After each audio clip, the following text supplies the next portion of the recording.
The Pod News Weekly Review uses chapters. You can use chapters too. The last word in podcasting news. This is the Pod News Weekly Review with James Cridland and Sam Sethi. I'm James Cridland, the editor of Pod News. And I'm Sam Sethi, the CEO of Truefans. Many have been trapped in the audio medium and haven't had the opportunity to explore the more prominent video channels. Dimitri Nicolaou from Wondercraft on the company's new AI video studio. Plus, can music work on RSS? And all the details behind the new funding for Truefans. This podcast is sponsored by Buzzsprout with the tools, support and community to ensure you keep podcasting. Start podcasting, keep podcasting with buzzsprout.com. From your daily newsletter, the Pod News Weekly Review. Now, first story up. They score. It's Goalhanger. They've raised $40 million. Wow, well done to them. What's going on, James? Well, yes, Goalhanger have done a strategic partnership with the Chernin Group. Now, you say they've raised $40 million. I'm not even allowed to ask them how much they've raised in terms of what the press people say. But TCG, or the Chernin Group, they own Barstool Sports. They own 60% of Barstool Sports shares. They have invested in AudioChuck, and now they've invested in Goalhanger as well. The press release saying that the Chernin Group is Goalhanger's first external investor. The company has been entirely bootstrapped until now. Without mentioning, of course, that Gary Lineker is a multimillionaire and can therefore bootstrap whatever it is that he likes. Yeah. But fine. Really good in terms of the folks at Goalhanger. There's been some pretty obvious noise from them recently with a number of pretty big hires that they've made for the business. And so, seeing the Chernin Group jumping in, putting some money in, and the idea is that they get bigger in the US, but actually they get bigger all over the world. Really good news for British podcasting across the world. So, I thought that was good. Yeah, I think it's really good. I think one of the bits that they also invested in, the Chernin Group, was Substack, which I think is really interesting because it looks like Goalhanger are going to use the money, they say, to build live events, which they've been doing a lot of anyway, and they've got their big show in September on the South Bank coming up. But they're transitioning their audio programming for screen. What does that mean? Netflix screen, lounge, big TV, or does that mean just YouTube video? We don't know yet. But the other bit that stood out for me, this isn't about audio ad revenue. It's about live events, merch, TV shows, and 360-degree branding opportunities built around recognizable names and IP. So, yeah, I think they're building their community. I mean, we talked about it last week. How much were they making? £1.1 million per month from subscribers signing up to their premium content. Yeah. I mean, they're doing very well. Yeah, there's lots of good news coming out of Goalhanger, and what I would say is that they've now significantly increased their wages bill with the amount of new people that are now part of that group. So clearly they need to move quite fast there. But also, you might remember that they appeared in that global ranker that Podtrac put out last week. The rest is history. Popped up in there as being one of the biggest podcasts in the world. I think it was a top 3. So it did very, very well in terms of that. They're a really interesting company, well worth a look, and well worth a look just in terms of how they do their deals with talent, although I'm sure that the deals have changed since they did the originals with Alistair Campbell and Rory, because clearly that's a tremendously good deal for the talent. But even so, they're a fascinating company to watch, and I think that there's definitely something going on there. Now, one of the things I've been saying for a couple of years, no one's really listened, but I've been saying it, is that, we are moving beyond, I think, the Spotify and YouTube channels. We're moving to much more of a community podcast portal. And this, again, from Goalhanger sort of reinforces that, when they talk about merch and events. And I think that's where Substack's going to do very well. And it's interesting to note the Chernin Group is an investor into Substack. I'd like to see what will happen with Goalhanger. One of my favorite examples of a community-driven portal is Zeteo, zeteo.com, which is Mehdi Hassan, who has audio, video, YouTube, books. They have merch. They have all sorts of stuff in there. They have blogs. So I think this, in my opinion, is where it's going. I think Spotify doesn't provide community building tools. I don't think you can really say, I'm going to put my stuff into Spotify and build a community around my content. Yes, they do offer some of those things, but it's always a Spotify look and feel to the environment. You know you're in Spotify. You're not in Goalhanger. You're not in Zeteo. You're not in Call Her Daddy.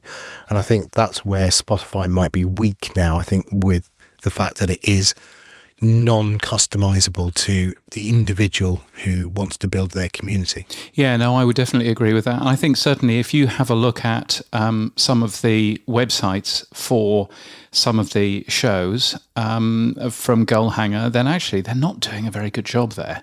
It is not a very exciting thing. Probably the one that they've spent the most amount of money into is The Rest is Football, which is at therestisfootball.com. Maybe something to do with the boss being part of that particular show. Who knows? They've put some money in terms of that, but even so, there's not much there. There's there's a newsletter. There's something called the Players Lounge, which is presumably something that you can only really get into if you are a member. And, well, that's it. There's really not an awful lot there. And you can see, I mean, particularly with that show, which is going to be on Netflix during the World Cup later on in the year, assuming that all three of those people can actually get into the US, that's going to be really interesting to see what happens there with the churning group, understanding actually, there's a lot of missed opportunity here. In terms of beefing up the other sort of forms of liquid content, if I can use the Stephen Goldstein phrase, that this company ought to be doing. So the churning group know what they're doing, so it'll be good to watch. Yeah. And the good news is Tony Pastor is confirmed for the 17th of February. So we will get it from the top about what they are doing going forward in 2026 as well. Excellent. Now, Wondercraft, friends of the show, they have been producing AI voices and audio for some time. James, it looks like they're getting into video. What are they doing? It does. They have made a blog post. Their blog has no RSS. But they've made a blog post all about AI video being now finally good enough. You can do lots of exciting things with AI video, but the difficulty is that it's actually really difficult to control. And so the point that Wondercraft are making is that the hard part now is about better workflows, not just better clips, but better workflows and all of that. So they are very much focusing on that. Their new AI video studio, which they launched this week, can do things like making video from your podcasts with animations and images, but also making business videos, a social promo. You can get an avatar up there if you really want to. All of that sort of thing. You caught up with Dimi from Wondercraft, and you started asking him, who or what is Wondercraft? So Wondercraft is a platform that we built a couple of years ago with the aim of making audio content creation a lot easier. I think for most of your listeners, obviously most people will be podcast creators, be well aware of like the arduous task that it sometimes may be to record properly and edit properly. With the rise of AI voices, we decided to build an application layer that similar to Canva for anyone that's aware, in the sense that it's a very easy to use interface for someone to use AI voices, including their own, and create podcast content. Of course, there's the audience. I have to clarify that by no means this refers to long form banter style, people discussing style podcasts, but rather more so like information dissemination, something very specific. Also, kind of opened a new market for businesses to be creating podcasts to just have an additional touch point for their customers, but also for internal communication purposes. In the past, I hadn't seen many podcasts being created inside organizations for internal communications, whereas this has happened quite a lot with Wondercraft for training new people or disseminating information within an organization. So this has been the past of Wondercraft over the past couple of years, ever since we launched. I remember when I came to one of your demos, it was also about advertising as well, using voices within advertising. Yeah, that's correct. So apart from creating audio content within an application layer on top of AI voices, you can use that application to create podcasts, but you can use it for other purposes as well. One of our main use cases has actually been creating ads. So we've had big customers like Spotify, Amazon, iHeart, all creating ads on Wondercraft, their internal creative teams creating ads on Wondercraft, but also other use cases like meditations and also audiobooks have been a couple of others that we've seen happening at scale. When I had my own radio station, I wish Wondercraft was around to do the advertising for me. Would have saved me a lot of hours. Yeah. Now, very excitingly, 2026, and you're launching a new product extension to Wondercraft. What is it? Yeah, so the extension of the product is evolving into the video space as well. So apart from being able to come into the platform and create audio content by leveraging AI voices, it's very similar. You can come into the platform and create audio and video content, including video podcasts. You can create a video podcast from scratch. Of course, you may be wondering, like, what does that mean in terms of the visuals? And what that means is it could be anything between, you can generate footage with the AI, you can use stock footage if you want, or you can use avatars as part of that flow. We advise usually against just having 2 avatars speaking the whole time. And basically go end to end in creating an engaging way of presenting some information. We're grouping it in the podcast category because it's a broad term and you can have a conversational style video.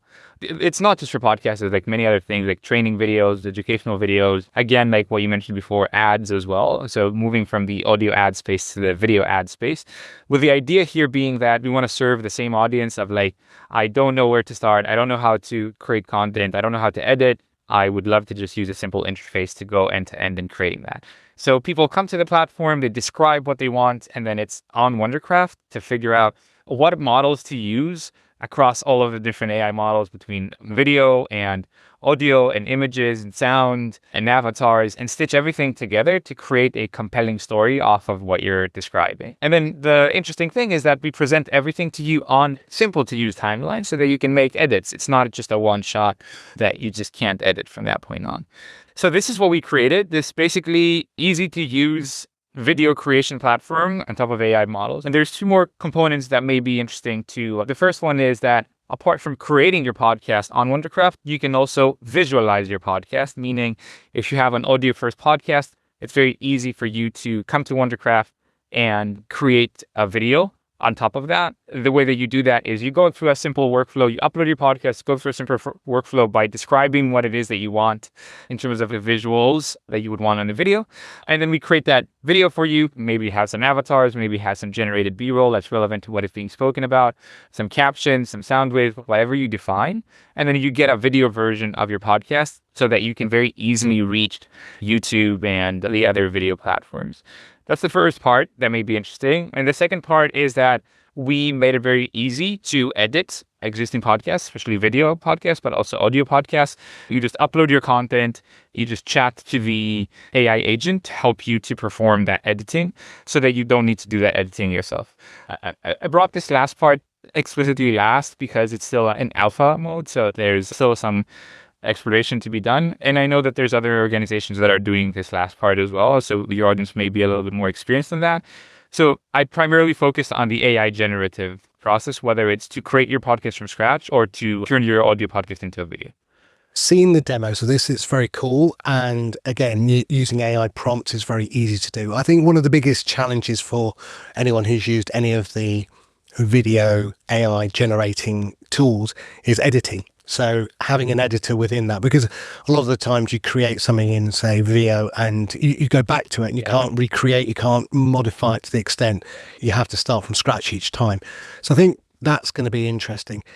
Who's your target audience? Is it existing podcasts? Is it brand new YouTubers? Who do you think you're going to go for first? Yeah, so there's a few different types of outputs that you can create for what we're describing, visualizing your podcast, turning your podcast into a video. Yeah, that is existing podcasters that I know personally myself, many, I'm sure that Sam as well, have been trapped in the audio medium and haven't had the opportunity to explore the more prominent video channels apart from the very easy of just like adding a static image. And obviously that doesn't take you too far. So there is a primary audience there and visualizing audio. But apart from that, there's a couple of other use cases here in that, especially for bigger organizations, turning existing communication material into video, whether that's training new onboarding cohorts or enabling sales teams by teaching them new information. Video is by far better than PDF in terms of teaching someone new information. And the only reason why people don't have that right now is because there's friction in creating that video. So we've removed that friction and we made it very easy to create video by providing some notes about what you want to convey. And then we're finding that a lot of our users, for example, the World Bank has started doing that and Amazon has started doing that. They are a lot more effective in communicating what they want to communicate instead of doing that over notes and writing. And another very big use case is generally extending that, like, I guess it's education, but like it's also education in not just inside organizations, but education generally. We have quite a few educators on the platform that are creating educational material, turning their class notes, turning books, turning other material into videos so that whatever age the students may be, because there's like different aesthetics, different visual styles that you can create your video from, those students can actually engage with the content a little bit easier and make the teaching process more effective. The questions regarding future direction of where Wondercraft might go with this. So if I look at something like Riverside or Descript, they have an AI component within it. So I can, like we are now, I can record two people talking. I can edit the transcript. I can create the video. I can edit the video. I can create clips. I have AI. The same is pretty much with Riverside. So they're becoming that start to finish type model. I call them the 5 Ps. You can do your preparation, your production, your post-production, your promotion stuff, and then make some profit in terms of monetization. Do you see Wondercraft getting into the whole sphere of also allowing you to create like we are now, and then also create from that? So instead of uploading the audio, instead of uploading something, actually you are the destination. Like, say, I'm going to go to Wondercraft, invite a guest, invite 2 guests, create my audio, and then automatically use the AI in Wondercraft now to create my video and create maybe clips from it and do other things. Where do you see Wondercraft fitting in? Is it going to be a tool as a component of other workflows, or will you become the primary workflow itself? That's a great question. So to answer that question, Sam, I'll take you to like who our primary audience is. It kind of touches on the previous question, which is the teams within organizations that want to create audio and video content. And we're finding that a lot of these teams don't really have the appetite or time or even equipment to go through that recording process, whether it's video or audio, but they do want to convey the message, the story that the organization has.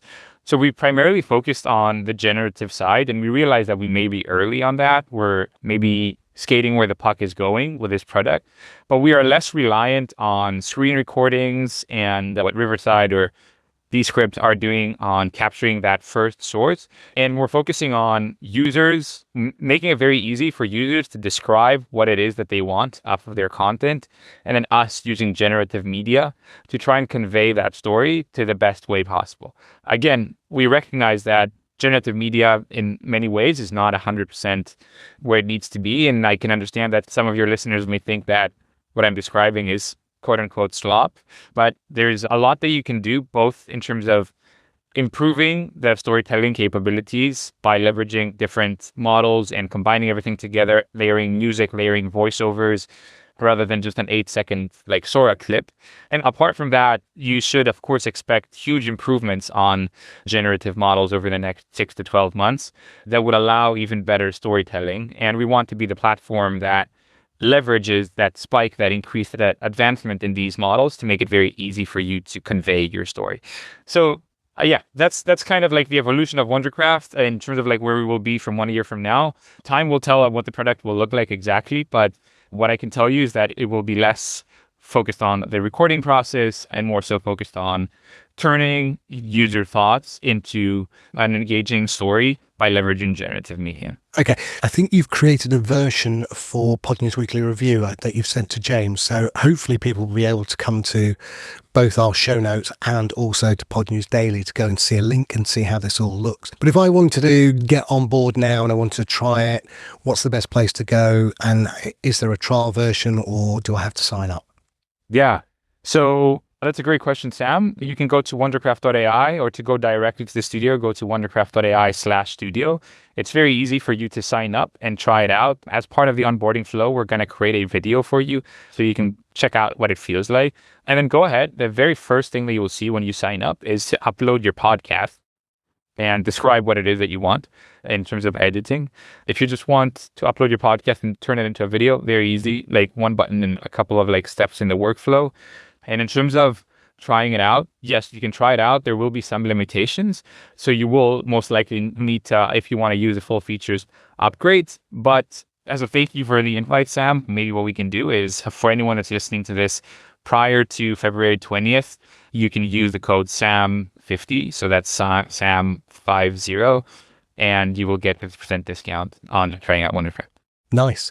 Last question. Is there going to be an API? I was just thinking to myself, if you wanted to automate the flow, so I create my podcast, let's say with Buzzsprout, our sponsors, and I publish it, can I create Wondercraft as an endpoint destination through an API so that I don't have to manually upload each time? Yeah, there is an endpoint. We already have the endpoint, but it's not public. We are onboarding one by one the users that want to be using the API for video generation. For audio generation, it is public. But I'm guessing you're referring to video here. So whoever does want access to API, I would recommend you guys reach out to support@wondercraft.ai, explaining what it is that you're after. I'm guessing the workflow that Sam describes is a compelling one for us, so we'd be happy to enable it for you guys. So yeah, describe what it is that you want of the endpoint and of the API access, and we'll try to make it happen for you. Congratulations. I think everyone should go and try it. SAM50, that's the discount code. Amazing. Thank you, Sam, for the invite. Always a pleasure to chat to you, and congrats on the news on your end as well. I'm very happy to be seeing cool stuff. That's very kind. Thank you so much. See you soon, mate. The Pod News Weekly Review with Buzzsprout. Start podcasting, keep podcasting. This was a really nice story, I thought. Fountain for music artists. The podcast app and host Fountain has launched Fountain for Artists, a specific music hosting service. Now, just to give a bit of backstory, a couple of years ago, RSS Blue, which was a standalone hosting company at the time with Dovidas, was supporting live podcasting in Nashville. There was a lot of noise about micropayments and live events and HLS, and it was all looking really exciting. And one of the companies that was supporting that and doing a great job of it was RSS Blue. Fountain, the app at the time, got involved as well. They did a lot of work with the people over there in Nashville. So Julie Costello and Ashley Costello were, very excited, and everyone thought this is the future of music, licensed not by big, I suppose, music distribution companies, but by individual artists. It all sort of went into a little bit of a sad, damp squib, sadly, but this, I think, could revive it. So Fountain, which merged with RSS Blue, or RSS Blue merged with Fountain, whichever way you want, have announced this. Now, I'm very excited because they've gone very aggressive as well on pricing, James. What have they done? Yeah, so it is going to cost just $1 a month. Which is very impressive. The way that music artists earn revenue is every time a song is played, you will get a very small amount of Bitcoin from the person who is playing that music. It's basically the same functionality as streaming sats that works on a variety of different podcast apps. So everything is open, everything uses the power of open RSS and all of that. But in order for you to join the service, it's just $1 a month. So that's pretty cool. Unlimited catalog, so you can upload all of your songs. So presumably they are taking a percentage of the money as well, you would have thought, in terms of that. Yeah, they'd be taking the streaming sats, I would have thought, yeah. Yeah, but it's a pretty good tool. It's not something which is very popular in terms of podcasting right now. And I think what's interesting is that Fountain, the app, appears to have a very different user interface for when you are playing music, and it looks just like Spotify from what I can work out. So that's very cool. That's very smart. A bunch of really interesting things. So it'll be fascinating to see what happens there. Interestingly, I was at Podfest a couple of weeks ago, and one of the things that I was talking about was the different podcast apps in use in different countries. Fountain is the number one podcast app by a mile in Venezuela. And I was thinking, well, why is that? Is that because just that the data from Venezuela isn't particularly big? Well, that's part of it. But the other part of it is that Venezuela has, of course, really embraced Bitcoin as a payment platform. And so you can see that quite a lot of people are using Fountain because it's one way of earning free money. So that might be another way of earning free money, is for actually a bunch of music artists from that country and from other parts of Latin America uploading music onto the system. So who knows how many people we might see on there. But I think it's fascinating to watch. Yeah, I'm not sure Jive Bunny will be going on there. But anyway, world's biggest artist, very strangely. What? Jive Bunny, the world's biggest artist? Citation required. Oh, what's his Bad Bunny? Bad Bunny, yes, not Barnsley's Jive Bunny. Wow. I went to Jive Bunny's studios once. Oh, did you? Okay. When I was a radio DJ in Yorkshire. Yes. Bad Bunny. Okay. Bad Bunny. Oops. My goodness. Come on, Grandad, get with the kids. Yeah. I'm getting senile, getting close to 60. What can you say? What can you say? But no, I think this is really interesting. I think one of the background conversations that has been had is that Wavelake sort of has stopped evolving. I think Sam from Wavelake's gone on tour with his band, and things aren't happening there. Maybe they will when he comes back, but right now it seems to have sort of screeched to a halt. The original Fountain pricing for music artists was a lot higher than the $1 amount, and I think several music publishers who were saying, look, we've got 30, 40, 50 bands, can't afford, the amount you're talking about. And so I think this has been priced to attract them. That's great. And I think Fountain will lead the charge here. And that's good. We have a music offering as Truefans, but we haven't focused on it in the same way at all that the way that Fountain have. So good on them for doing that. Given the numbers that I now know about, what it costs to store content and what it costs to stream content, $1 a month is not a problem at all, because the storage cost of music, which is quite small, if you think about a 3-minute track compared to a 30-minute podcast or whatever it may be. So I don't think, Fountain's not doing some altruism here. They're not, giving away storage. They are making money still. And the streaming, again, is so small. And I think the amount of people who will use it, sadly, will be quite small to begin with. So it's a very great introduction to bring artists over, and I wish them all the best with it, because it is a very aggressive price point, but it's very welcome. I think it looks good. Yeah. During, as you were saying that, you got a loud notification. I turn those off now. And I'm assuming it was about all of the news coming out of your company as well. So this is probably the last time that we will talk in this segment, at least, about Truefans, for we are sponsored by Buzzsprout. And Buzzsprout are a very good podcast hosting company. Indeed. Yes. And weirdly, one of the things that they've been helping doing over the last 3 years has been actually helping you focus on your Truefans thing. You closed a funding round, as you dropped last week. Yes. which is very exciting. The company is valued at $13.5 million US. Yes. You didn't tell us how much you've actually raised I don't want to because I know what's going to happen. out of that. But at least you didn't send me an email like Goalhanger saying, "Do not ask us." No, you can ask why. I mean, look, I've been very open about it. It's high net worth individuals, friends and people I know who are under EIS, the Enterprise Investment Scheme, who get a tax relief on the investment they make into me. And so they get 30% tax relief on the investment going in. If we are successful as a company, they get no tax on the capital gains coming out. And if I fail completely and do nothing with the money and Truefans closes, they get 75% of their money back. Wow. So it's a really good scheme. It's a really good scheme. Is that the UK government paying for that? Yes. No, yeah, no wonder been around for years. No wonder your country is going bankrupt. I mean, for goodness sake, that's astonishing.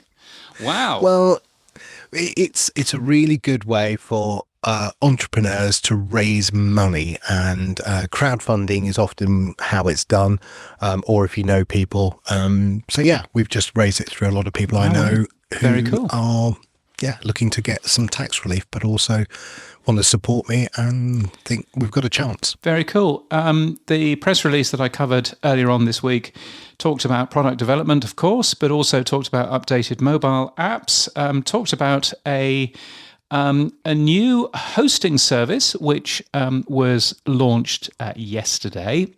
Yes. What's the exciting thing about your new hosting service?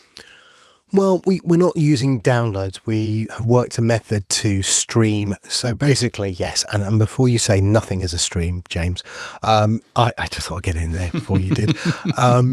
It's downloading in 6-second packets, which is fundamentally streaming. And so what happens is when you click play on any app, because it's an RSS feed, we know when that person's clicked play. And when you click stop, we know when you've stopped. So we can stream in 6-second packets. So we can give you the number of plays that you've actually received across all apps and also the listen time. So we can give you a listen time as a total listen time for an episode. And we can also, and we do break that down in our analytics to the listen time per app as well. So you can see, and we give you a listen time per country, and even then we break that down into city. So we do give you quite a depth of knowledge about what people are doing with your episodes, and then we obviously aggregate that up. Now, the other part that's interesting is we have moved to more of a mobile phone model. That's the nearest analogy I can give you. So we charge per megabyte of streaming, and we thought that would be an interesting different way of doing it. So initially when you sign up to Truefans, yes, we say it's $20, but then we give you the cost per episode that you've been charged for streaming. And on average, that's looking at like 30 cents, 40 cents per episode.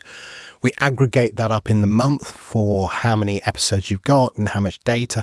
So what we can't calculate is how many people listen to your podcast. So we look at the ones that we've got currently hosting, but we don't know for the individual podcast. So what we've said is you'll get a refund basically from that $20 for the amount that you haven't used of your data. So that's fine. And that can roll over to next month. And then, you go again. After the third month of $20 and with refunds included, we will know better what your monthly usage looks like as a pattern. And therefore we'll reflect that and change the direct debit, the amount that we take each month. So if you're only spending $5 a month, we'll say, right, it's $5. If you go to $6 in the first month, we'll just let it go. But if it's a consistently $6 or $7 because you're getting more people, then we'll just let you know that we're going to increase it. And you go, yep, I accept that, no problem. And we move forward. It's nice. So it's a variable rate of pricing. That's nice. You have also announced a new voice AI agents called Kevin Kelly. What? What? It's what I'd like to do this year. I believe there is a opportunity for a voice medium, which is what podcasting is, Yes. to use voice as well. So you often say something for your ears when your eyes are busy, but I also think when your hands are busy, you're driving, you might be, in the gym. Yeah. So what if you're listening to a podcast and you hear something? You could have a voice agent that says, stop, tell me more about that point, or take a note here. Or it could be just that simple thing when you join and open the app and it says, hey, James, you've got 3 new podcasts in your queue. You've got 2 comments on Pod News Daily. Yeah. And by the way, you've earned another 60 sats, right? Whatever it may be. So I think it's something that I want to experiment with. I think voice agents in the future for, the way that the industry is going is going to be the norm. So again, if you're looking for blogs, events, ticketing, merch, can we use that as well? So yeah, it's the start of an experiment that I want to get into in 26. Excellent. It all sounds absolutely fascinating. I think as some of the things that will really highlight it, given the pricing model, is how many bots there are out there. I have lost count in the last week of the amount of articles that I have been reading where people have been saying, how much are we paying on all of our websites for OpenAI or Meta or whoever, just to come along and scrape all of our data. All of that is costing us website owners a lot of money, and I can see them coming in and going out, and Dave Jones has posted something similar, and I've seen a number of different other companies doing that sort of thing. I suspect that we will begin to see, particularly with services like yours, where you will actually be able to show how many bots are downloading shows. I suspect that we'll be able to see quite a lot of bots being used there. So that's going to be quite fascinating to see. Well, I'd like your opinion because I've had multiple opinions on what we should do. So we are seeing, in a 36-minute episode, we're seeing 30-odd bots. You're going to get the Apple automated checks. You're going to get various other ones. But we're getting Facebook, Twitter, Claude, OpenAI, chat. The list goes on. And in the model we have, where you're being charged per megabyte of data streamed, these bots are costing you money now. Yes. And so we are going to provide an option which is to turn off the bots, and then later on we might get granular and allow you to turn off individual bots. I think that's the only way we're going to have to go. Yeah. But you asked the question last week, if you turned off the bots, would Apple remove you from the directory? And I'm like, well, why would they? I mean, if I published to your directory, the only reason you'd turn us off is because you can't keep checking whether the episode's active. But I mean, that's just a nice to have from Apple. Have you checked? I'm talking to Apple. I won't say any more. Let me just leave it at that. Well, if you're talking to Apple, you can't say any more. Yes. I've forgotten completely what they said. Yes.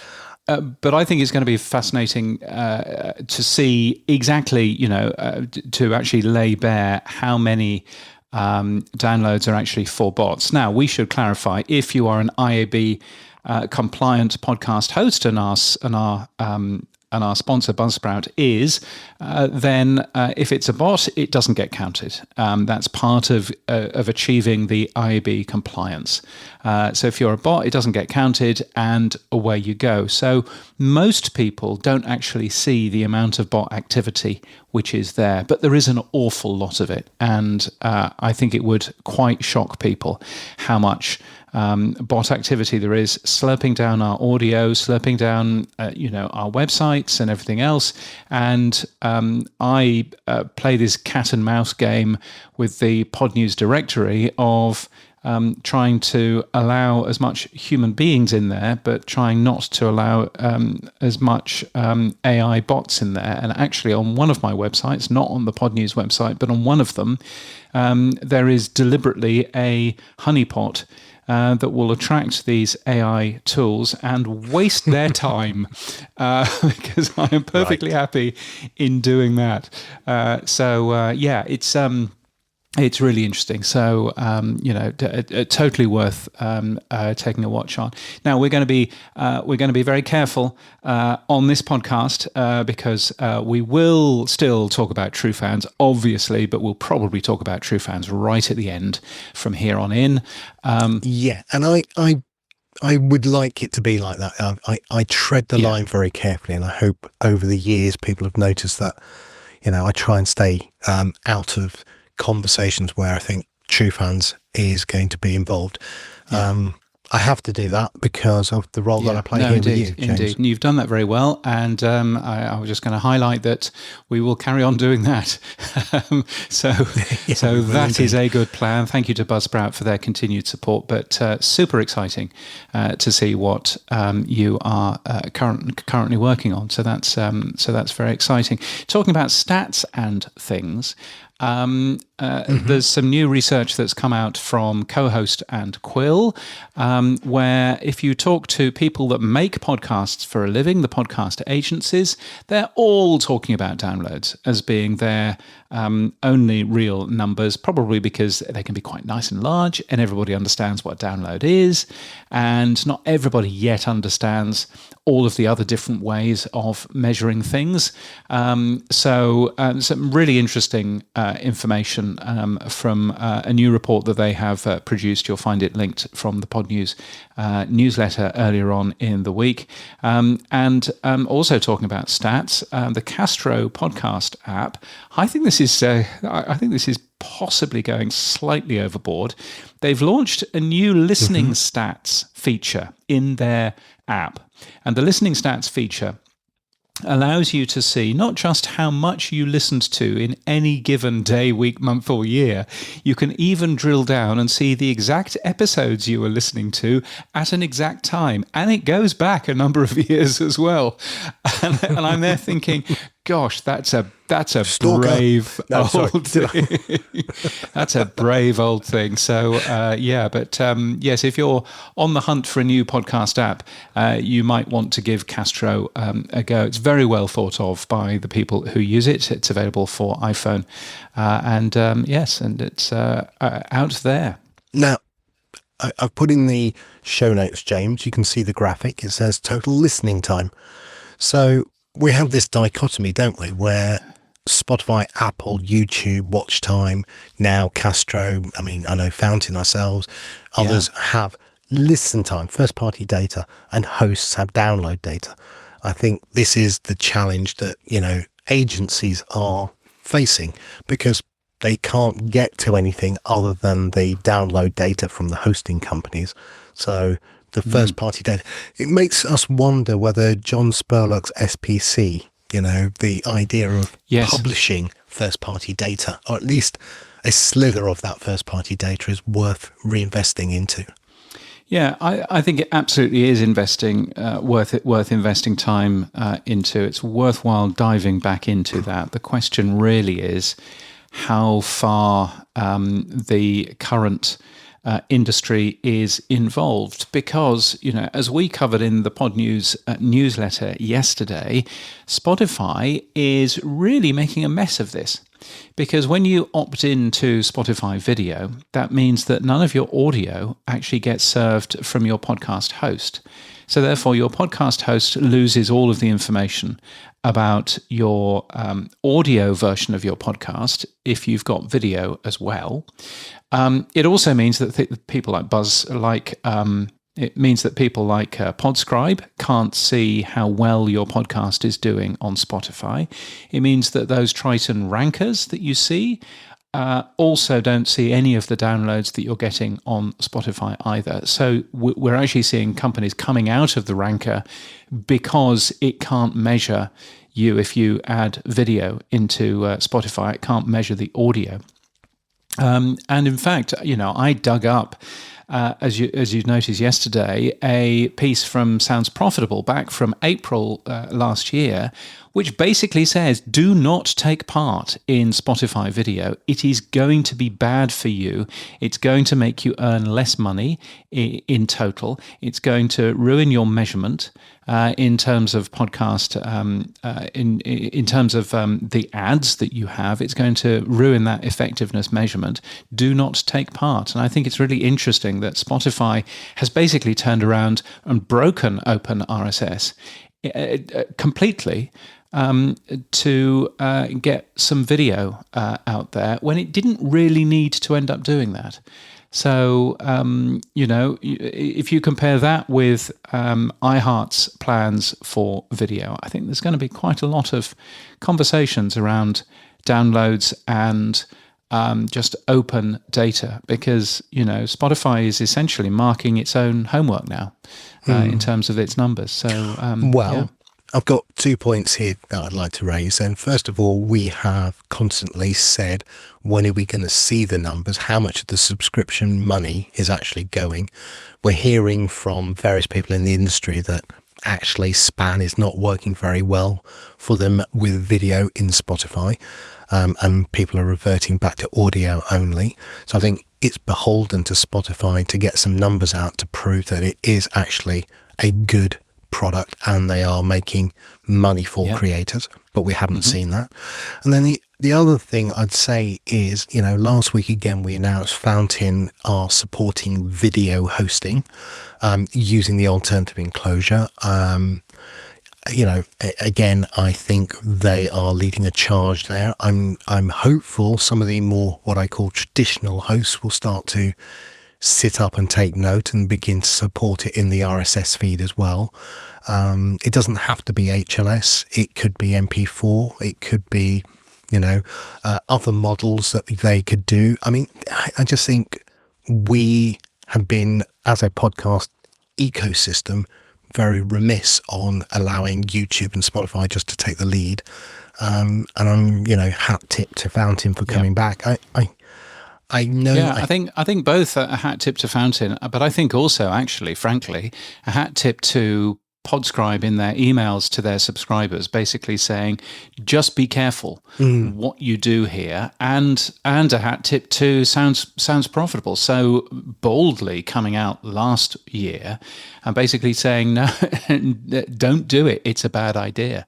I agree. I think it's there is a lot of weirdness going on with the video world, which is breaking open podcasting, and it is really up to us as podcasters to turn around and say, you know what, if you want to watch our show in video, then use the iHeart Podcasts app or the iHeart Music app or whatever it's called, the iHeart Radio app. Use that. Because that will give us the correct data. If you want to, or use, Truefans, or use, any other Fountain, or use Fountain. I can mention the app. Oh, right, excellent. But so all of that stuff. I think probably podcasters are going to have to be a little bit more straightforward in terms of how we talk about the apps that we want people to watch on. And talking of which, Substack now has a video podcasts app. Brilliant. It's available on TV only, which is fascinating. It's available on Apple TV and Google TV, and you will be able to watch, they're not calling them podcasts, which is nice, but you'll be able to watch what other people are calling podcasts on that platform. So that, again, is another splinter in terms of the different ways that you can watch shows. But Spotify have released some data as well, haven't they, Sam? Yeah, I mean, I didn't really see why they were releasing it, but they released a new set of data that says that the total number of followed shows has doubled in the past 3 years on Spotify, with more than 34 million shows discovered every week by users. 93% of podcast listeners on Spotify say they expect Spotify to help them find their next favourite show. Okay. I don't know. Somebody found a stat and thought they'd make a press release. I don't know. But good on them. The thing that I did think was interesting, they are rolling out auto-generated chapters. Now, that is an interesting part in relation to the fact that Apple did that a few weeks or months ago. Time does fly. But Apple are doing that to every single show in the Apple Podcasts directory. Spotify have been doing auto-generated chapters, I think, for the last 6 months, but they're slowly rolling those out. And that's the difference, I think, again, between Apple and Spotify. It's the old curmudgeon at the BBC story that I tell every so often of me going there and wanting all kinds of changes. And he says, yes, but James, you've joined the BBC now, and here at the BBC, we don't do things first, we do them properly.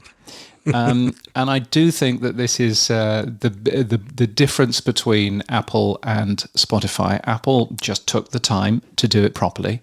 Spotify still are just sort of slowly rolling these automated chapters out. So, I think it's, yes. I wish that Spotify would, if you're going to launch something, launch it then, please. Thank you. That would be nice. Launch it for everyone.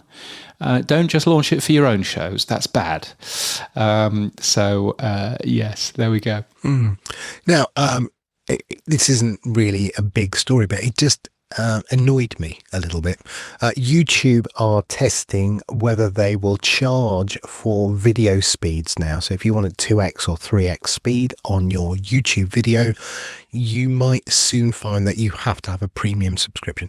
So this looks like what they're starting to do is go, yes, we've got you all to come over here. Now we can start to monetize you. And now we're going to start to pull free features into subscription-based features so that if you really want those features, tough luck, pay us some money. Yes, enshittification is alive and well. Instagram have also launched a TV app. Oh, that's exciting. Netflix are basically saying that YouTube is competition.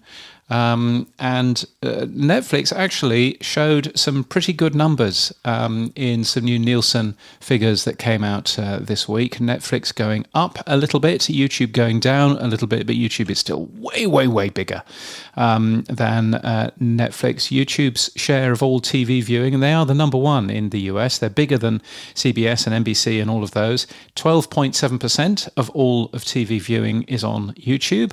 Netflix is third place with 9%. My guess is that Stranger Things had quite a lot to do with that.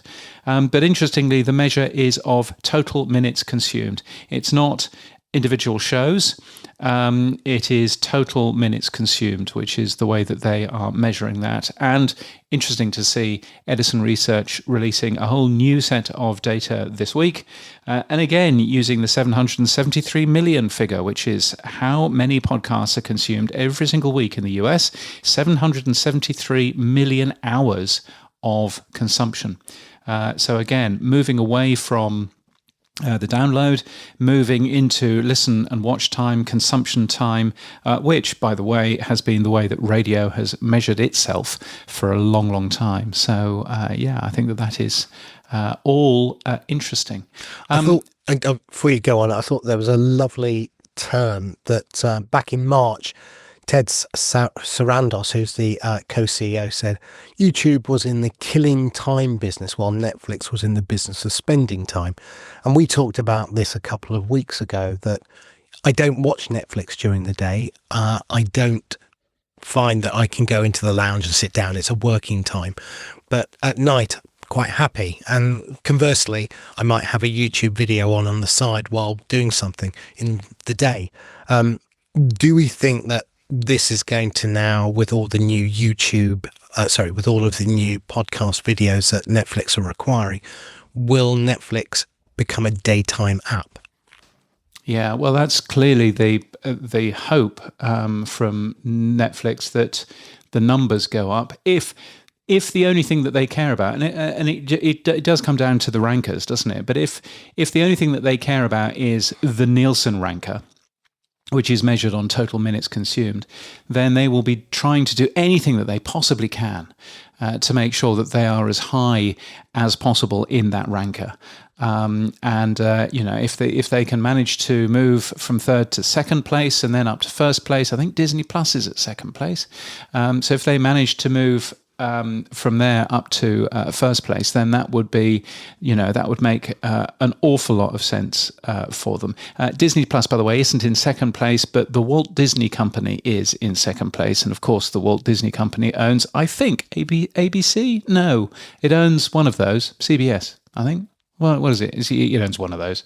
And ESPN and various other things. Talking about Disney Plus, they've got podcasts now. No, they haven't. Well, I mean, they have, kind of, haven't they? They've got the official podcasts, which you can now listen to on Disney Plus and watch, I think, as well, maybe.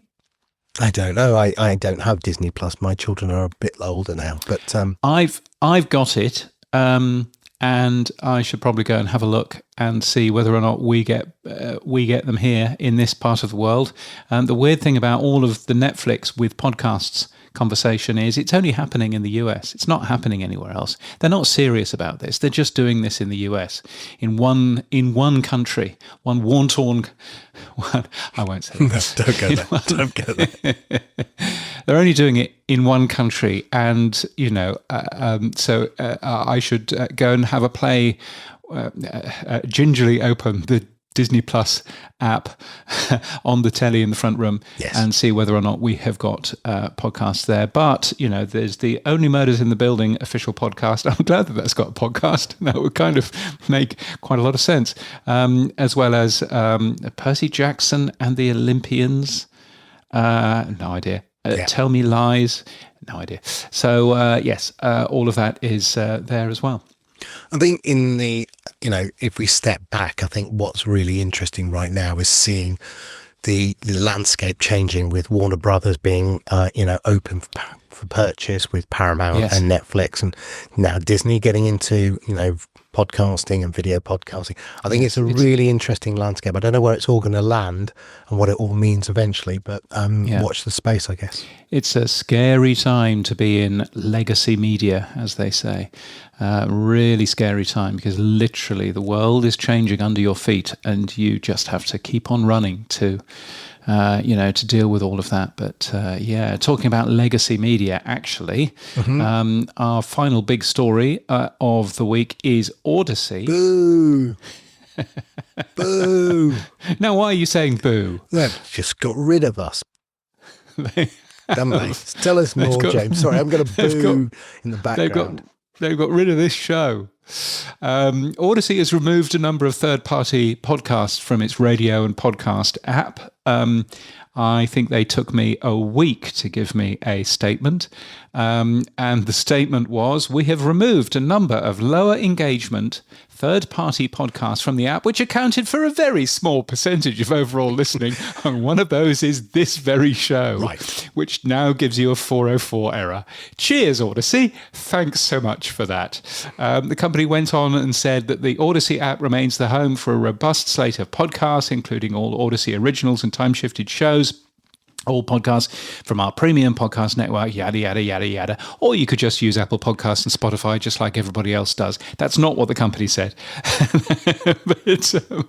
But who's going to use the Audacy app for any of that? Actually, I did go back and see if I could find whether we got any plays from the Audacy app.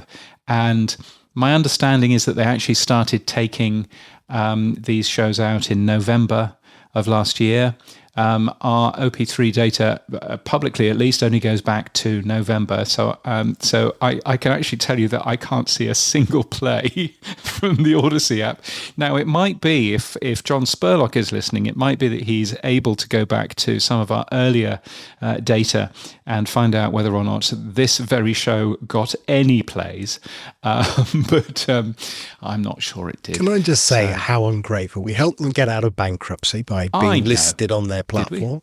Oh yes, that's clearly how it worked. Wow. Okay. Right. Anyway, talk about broken things. Let's zip around the world. Dan Bongino seems to be coming back. Why? Don't do it now. Okay, go on then. He's coming back to podcasting. He starts February the 2nd.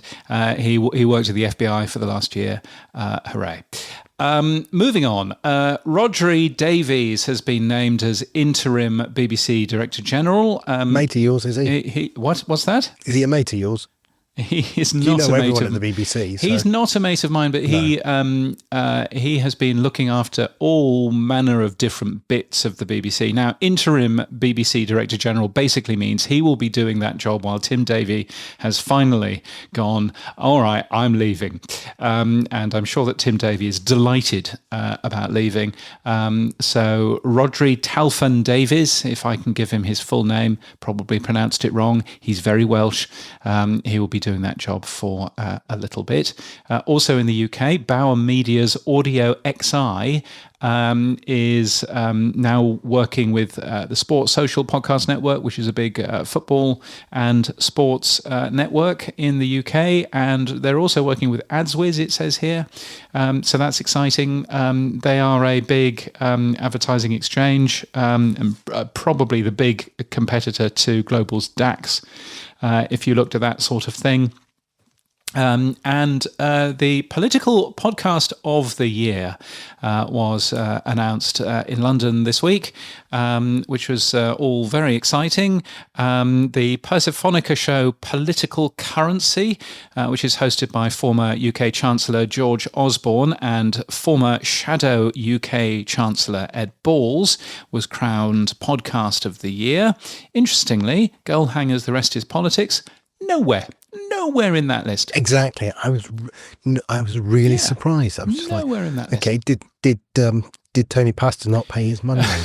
Well, and the weirdest thing is that one of the co-presenters of the event was Anthony Scaramucci, who does The Rest is Politics US. But absolutely no mention of any of the Goalhanger shows there, which I just thought was really weird. Other people who got some gongs include Sky's Electoral Dysfunction, which won 2, and the Spectator's Quite Right podcast.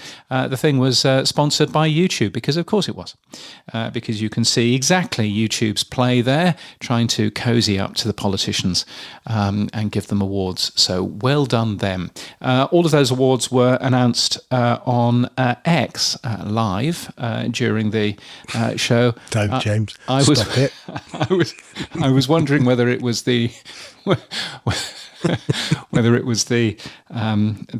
automated clothes taker offerer or the Elon Musk that these people liked, but weirdly they didn't give me a comment.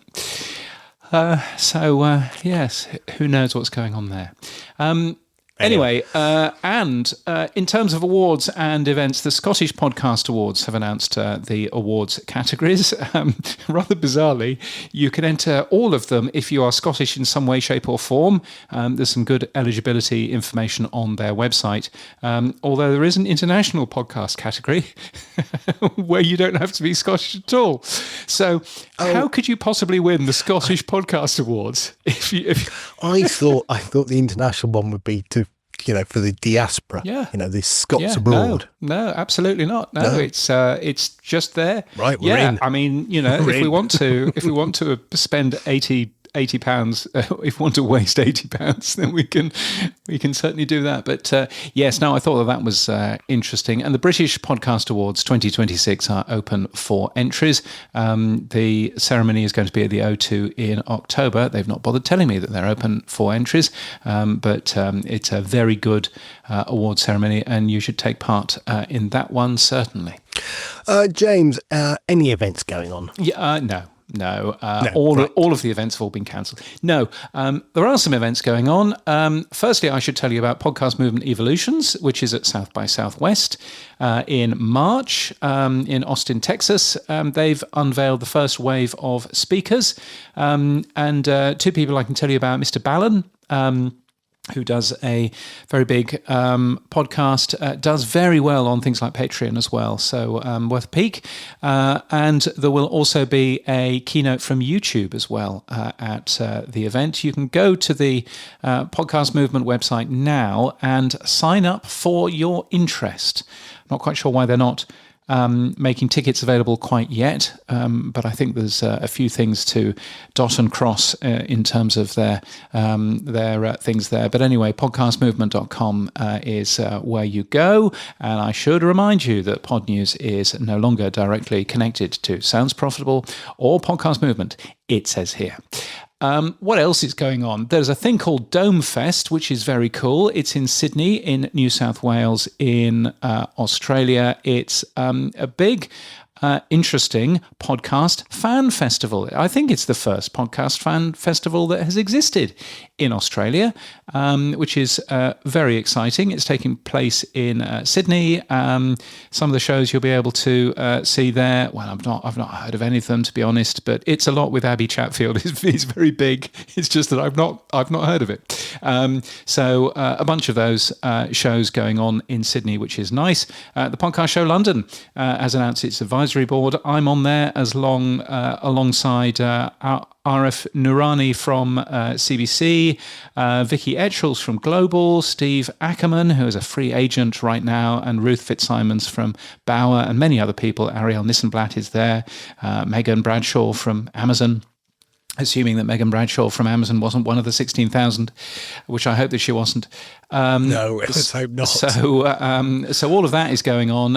That event is taking place in May. It is the highlight, and I'm only saying this as a Brit, but it is the highlight of the podcast conference or podcast festival scene. It's very much worth going for. If you want to save yourself a little bit of money on tickets, then podnews.net/extras is where to go. There you'll need to subscribe to the Pod News newsletter, otherwise we're not letting you in.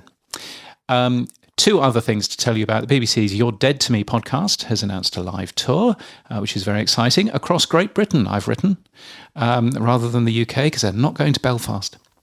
Right. So Don't that's get technical with people. We'll get questions. Yeah, What's the difference? The Americans will have no idea. Why is he written Great Britain there instead of the UK? Well, because they're not the same. And finally, if you are a podcaster in New Zealand or indeed on the east coast of Australia, then firstly, God blimey, it's hot, isn't it? And secondly, you should be going to the New Zealand Podcasting Summit. It's on Saturday, May the 9th in Auckland. They've announced their first set of speakers. Astonishingly, there'll be a session about AI and a session about video at a podcast conference. Who knew? Anyway, you can go and sign up with tickets. I spoke there a couple of years ago. It's a great, great event. It's highly worth going to if you're a fan of podcasting in and around Aotearoa. So do that. Just do a Google search or a search on another platform for the NZ Podcasting Summit. The tech stuff. On the Pod News Weekly Review. Yes, it's the stuff you'll find every Monday in the Pod News newsletter. Here's where Sam talks technology. Sam. Wow. Yes. It's a story that you've been covering that I think we need to talk about. It's called Earsay. They're a podcast startup that uses Apple's on-device AI model, which is very clever, to work out where the ads are, skip them if you choose, and also extract information about the advertisers so you can see them and act on them yourself. Now, I'm not quite sure why it's doing that. Is it we are clever developers and let's show you how you can do this stuff, or is it a genuine business model? Well, I've seen I've seen a number of new apps appearing really only in the last couple of weeks that are using Apple's on-device AI. So this is AI that sits on your phone. So therefore, it doesn't cost any podcast developer or app developer any money to use. Because it's there on your phone. And so what Earsay are using it for is for three things, which I think is fascinating. Firstly, they're using the AI model to do better, faster speed playback. So it'll deal with skipping silences and all of that sort of thing, and deal with a better way of playing back a podcast at a faster speed than just turning the speed up. That's one thing. The second thing is that they're using voice cleaning, using the AI to make it clearer to hear what a badly recorded show is actually saying. But the third thing, and this is where it gets a little bit controversial, is that the on-device AI model will firstly give you transcripts of every single show which is available, because you can do that with the AI. But also, secondly, it then works out where the ads are, and you can set it to skip those ads if you want them to, which I find fascinating. Now, instead of just skipping the ads, what it does is it puts on a page which isn't too visible in the app, to be fair, but it is visible. It puts a little piece of information on who all of the advertisers are. So you can click through, find out more information about who the advertisers are. So the advertisers don't totally lose out. The podcast creators don't totally lose out. It's the same as just skipping the ads. And of course, it will appear as a normal download as well. So I think it's really interesting. I think it's one of those apps that I kind of shouldn't be excited about, because it's kind of not very good for the industry. But on the other hand, the guy that's coded it has done as much as he possibly can to make it as good for the industry as he can.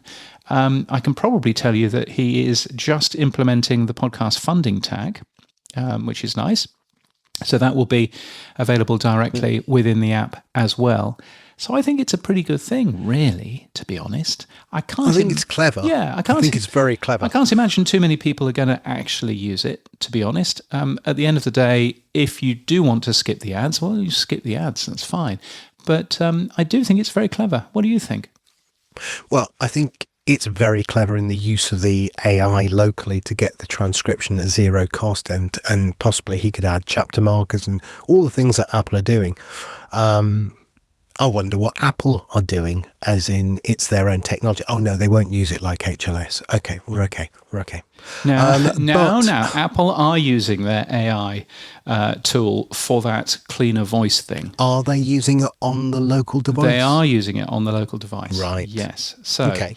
So they are using it there, but I would totally agree. And I think that, the transcripts and things I find fascinating. There is a downside, and the downside is that it takes about 10 seconds to have a think before it starts playing,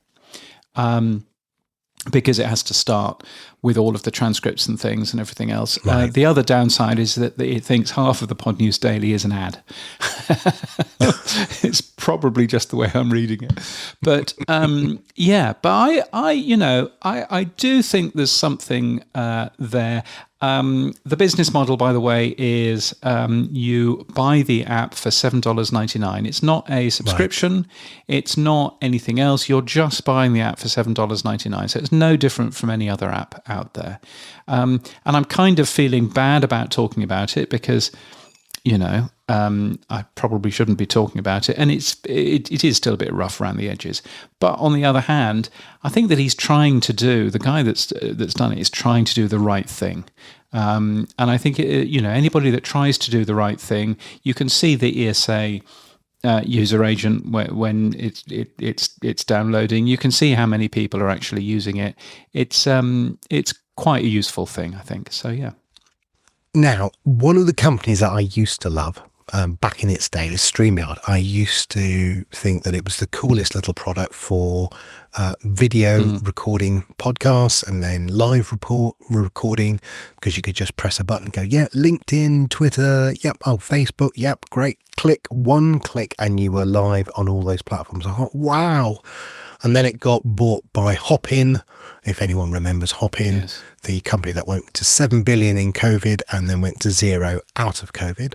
And that was then bought by some company called Bending Spoons in Italy. Now, what are they doing? Yes, well, Bending Spoons are basically the company that inshitifies everybody. They are the inshitification company. That's what they are. So they've ended up buying, for example, they bought Vimeo at the end of last year. They bought Vimeo, which is the YouTube competitor, I guess, the professional place for you to put video of your own. They bought Vimeo at the end of last year. They have now fired pretty well everybody from that team. So it will literally just sit there and earn money. Everything that Bending Spoons buys is in maintenance-only mode. They bought Evernote and put the prices up for that. They bought Meetup a while back. They've now just bought Eventbrite. Brilliant. And as you might have already guessed, they've whacked the pricing up for StreamYard. There was one customer of theirs posted on a Reddit post last week saying that he's got 4 team members. He was using a service from StreamYard that cost $89 a month. They just sent him an email saying, yeah, your price is actually going up to $417. That's a massive price increase. It's just a typical venture capitalist bleed these companies until they're dry as soon as the owners are bored with them. It's everything that's bad about the internet, as far as I'm concerned. So what have the Romans ever done for us then, eh? Yes, well, yes, indeed. Now, Libsyn are doing something a little bit odd. What are they doing? Yeah, so Libsyn, from November last year, Libsyn haven't been giving proper 301 redirects for all of their customers. So basically, you cannot cleanly switch away from using Libsyn and go and use, whatever podcast host you want to, Buzzsprout. You can't do any of that. So... and it's a bit complicated. Some of them work, some of them don't. Libsyn has been blaming other companies for the issue, but actually that's not fair. And the person that I spoke to at Libsyn says we shouldn't be doing that. That's not the sort of thing that our customer support should be doing. So thank you for letting us know. But it's just another one of those conversations about the Libsyn technical debt problem that they have. Again makes you think: do they really have a large future? And I genuinely don't know now in terms of that. But there's a long article about the whole thing in the Pod News website this week, which is worthwhile going and taking a peek at. 301's still a messy solution. Anyway, I won't go into who said it, but one host that was talking about it said that why would I make it easier for people to leave me? So yes, well, and the answer to that is because you're also making it easier for people to join you. That's the answer. That's a very good answer, actually. Yes. Yeah. So, 301 redirects are a good thing. I suppose the question is how long is should you have a 301 redirect there? Arguably, you could say after the first year it's done its job and you can get rid of it. But it costs so little to actually have a 301 redirect there anyway. But it's just the fact that Libsyn have always been doing things in a slightly odd way. They give specific feeds for Apple and another one for Spotify and another one for such and such, and then they've got their own internal feeds and everything else. I was always brought up on the idea that one piece of content has one URL and that's it. And so everything I want to keep hold of has one URL which will never ever change, regardless of what you do to your website. Make sure that URL never ends up changing. Libsyn appears to have built their product completely differently, and I think that's coming back to hurt them, I think. Beamly. Who are Beamly, James? Because I can't remember. Who are Beamly? Beamly is a podcast hosting company as well as a bit of pod page type stuff. It makes podcasting websites, and it's also a bit of a Patreon type company. So it makes membership and stuff like that. They have just started supporting analytics prefixes because they're a podcast host. And you can just tick the button and away you go. This might be an idea for a new podcast host as well. You can just tick the button for OP3 to turn on PodTrack. Don't add to the roadmap. Feature request. You can turn on Spotify Spotify Ad Analytics, Podscribe, and Podcorn, apparently, which is nice. They've also integrated with Zapier to do various stuff as well. It's a smart tool, is Beamly. I was going to say not enough people know about it, but they did sponsor the Pod News newsletter for an entire month in November. So hopefully more people know about it than that. But you should definitely go and take a peek. BEAMLY. Now, here's a story I found, which I'm not sure what's going to happen, but it's a new premium music platform which was launched for podcasters and creators. Now, the new audio platform, which recently launched, changes how creators and podcasters can access music. It's called Sound Market, and it was created by the composer and producer David Crane. Again, I'm not sure if I've ever heard any of his work, along with his colleague Nick Geishen.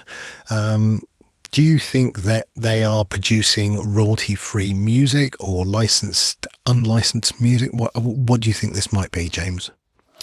Yeah, there are actually quite a lot of these out in the world. So this is another music library that you can buy music from and use music for your show.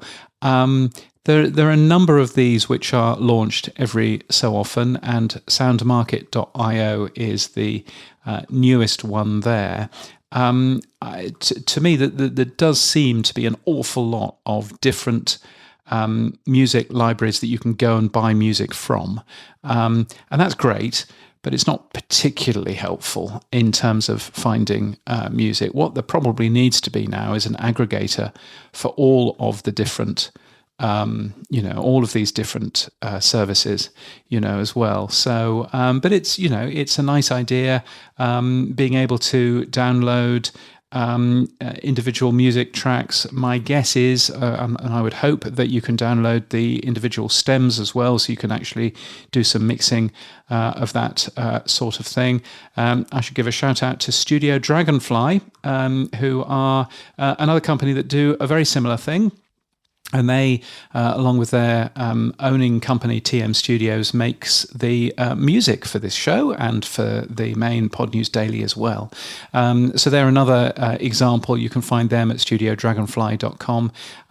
Great to see more of these companies doing that sort of music stuff, so that you can gain access to a bunch of interesting tracks to use in your shows. Boostergram, super comments, zaps, fan mail, super chats, and email. Our favorite time of the week, it's the Pod News Weekly Review inbox.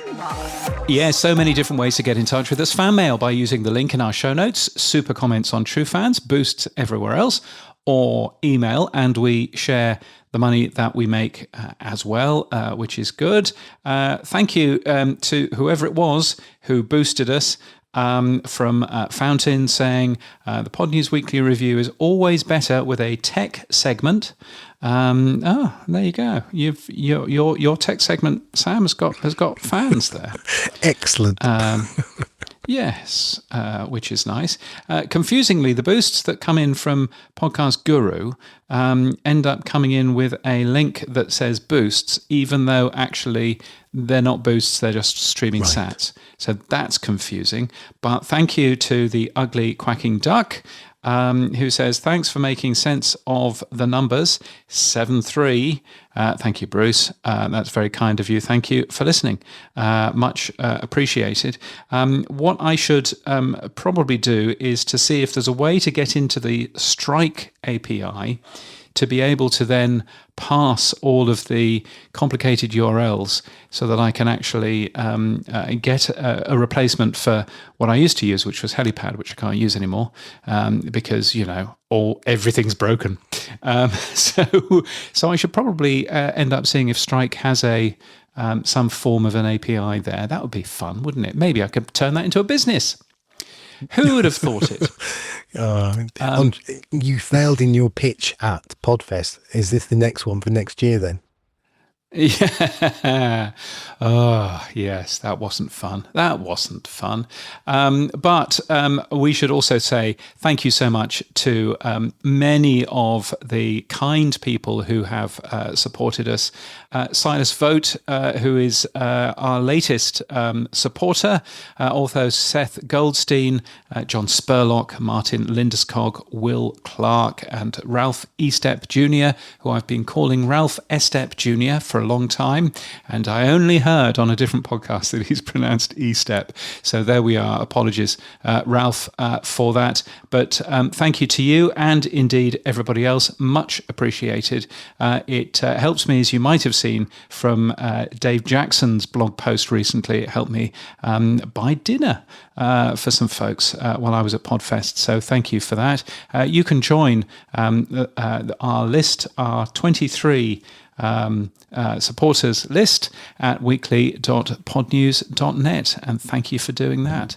So you've had a nice quiet week, Sam. No big launches, no funding announcements. No, quiet week. No, it's been a good week. It's something we've been working hard for a few years, so it's nice to see some fruits of our labour. But as I said, somebody said, "Oh, you've got your funding, great." And I said, "Yeah, I now owe money to a lot of people who now I've got to return it to." So welcome to sleepless nights. It was easier when it was self-funded, but it's also the opportunity. So I'm very excited for what we might be able to do next. Yeah.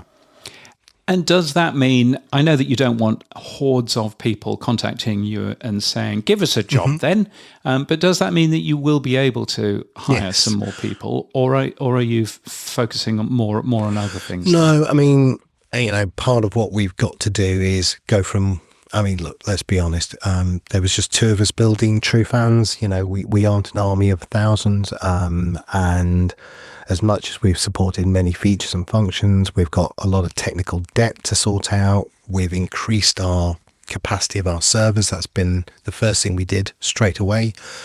So we're a little bit more robust. And I think we need people, right? We do need people. And I'm going to be very careful.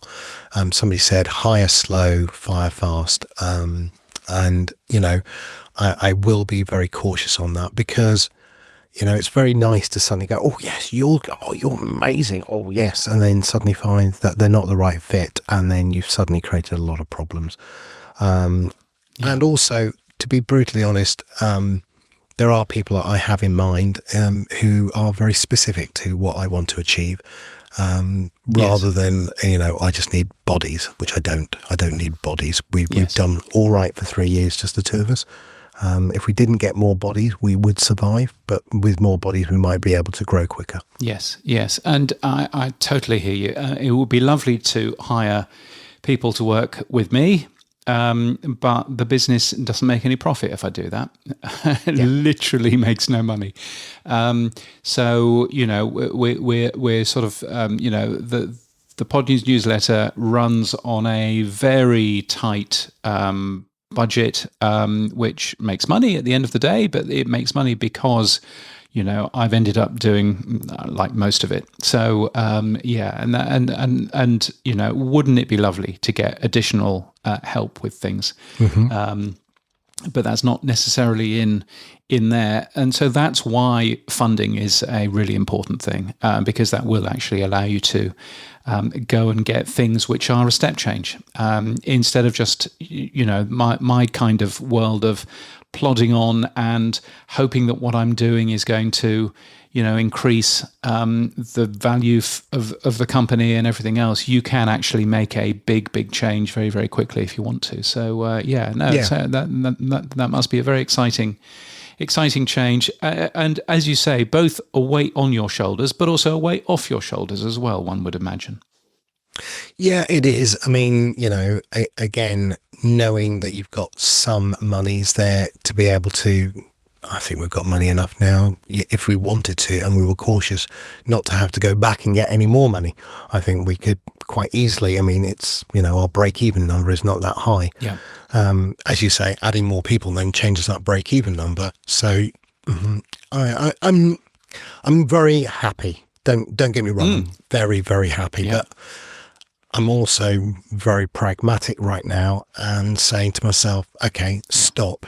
Don't make any rash decisions in the next 24, 48 hours that you're going to come and regret. So Yes, don't go buying that yacht. Okay. Not allowed that. So what's happened for you, James? You'll be driving a big Land Rover with Truefans 1 as your number plate. Yeah, You're probably already doing that, actually. Sorry, where's that spy camera you've got? Yes. Yes. Well, I'll tell you what I have been doing. Nowhere near as exciting as you, but I ended up spending just under $100 so about £2.50 on some new shelves for the office, Sam. Wow. Are they reinforced for the awards? Come on. Well, funny you should say that, but in the show notes now, because we don't normally have video. There we go. But in the show notes now, you can see probably pride of place in the with a special light shining on it is the Podcast Hall of Fame.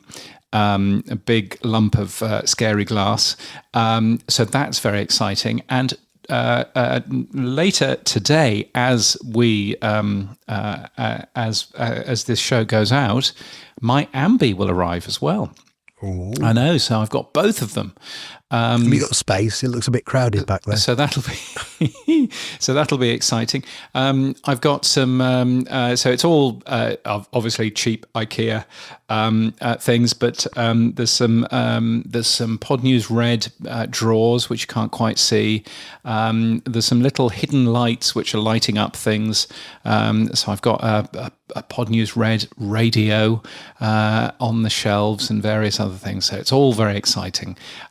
And I finally got... Where's the Webby?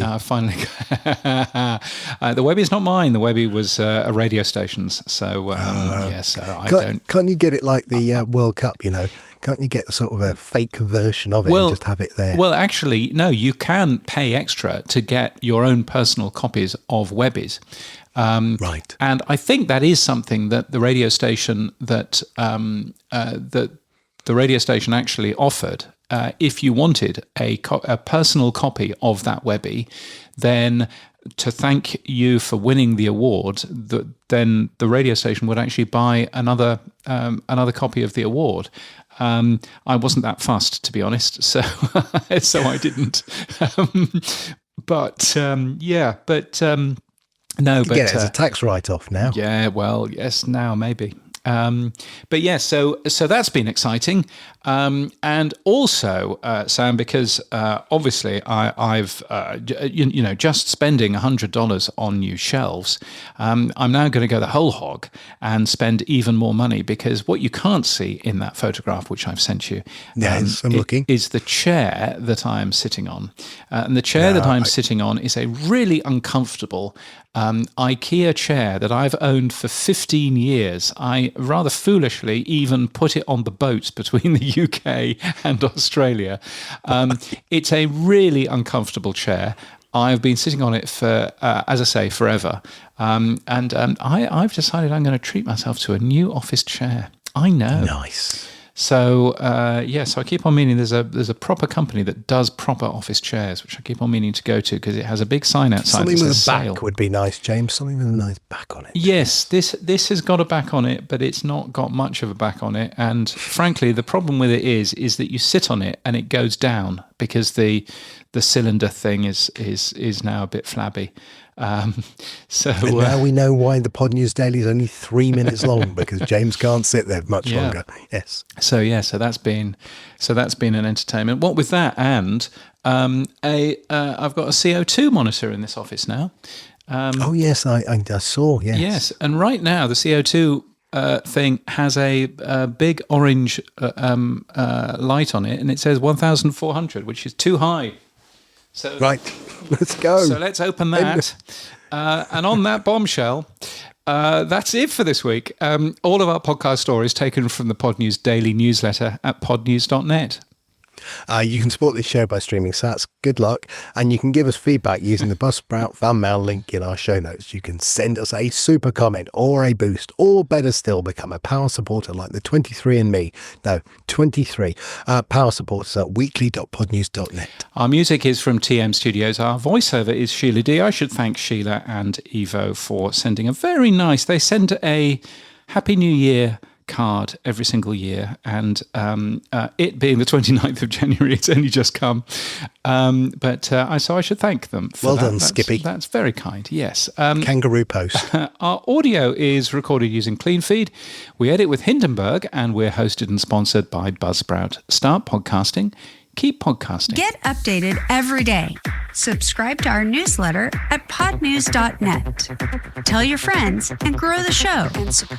And support us. The Pod News Weekly Review will return next week.